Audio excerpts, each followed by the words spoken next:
না, আমি ব্যক্তিগতভাবে একেবারেই ভীত না এবং একটুও শঙ্কিত না। আওয়ামী লীগ তারা রাজনৈতিক দল, তাদের অবশ্যই অধিকার রয়েছে কর্মসূচি দেওয়ার।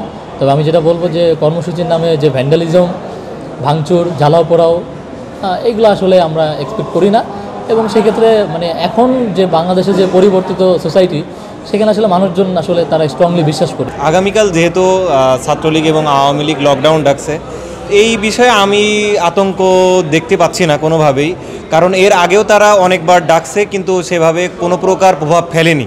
বিশেষ করে কোনো প্রকার পদ্মা সেতু, মেট্রো রেল এবং এলিভেটেড এক্সপ্রেসওয়ে নির্মাণের গর্বিত অংশীদার বসুন্ধরা সিমেন্ট।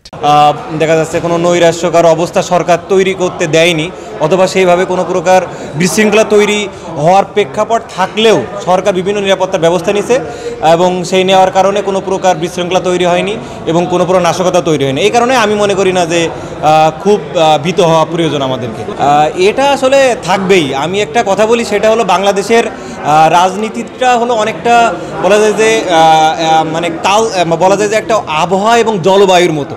হ্যাঁ, যে বাংলাদেশের 24শে আন্দোলন আমি মনে করেছি এটা হলো জাস্ট একটা বলা যায় যে কি এটা হলো জাস্ট আবহাওয়া, এবং আবহাওয়াটা এটা জলবায়ুতে পরিবর্তন হইতে হলে সেটা 20 থেকে 15 বছর লাগবে।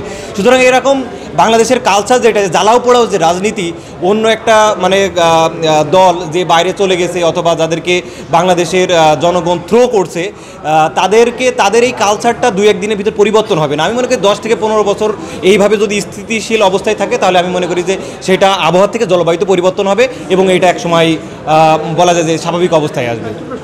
বিতাড়িত এখানে একটা কথা হলো, সেটা হলো কি আমাদের যে মানে কি জুলাই অভ্যুত্থানের পরে যে সরকার আসছে, তারা তো নিরাপত্তার ব্যবস্থা নিচ্ছেই, আবার ঠিক একইভাবে যারা জুলাই আন্দোলনকে ধারণ করে তারাও ঠিক তাদের মানে তাদের অবস্থান থেকে তারা প্রোটেক্ট করার চেষ্টা করে।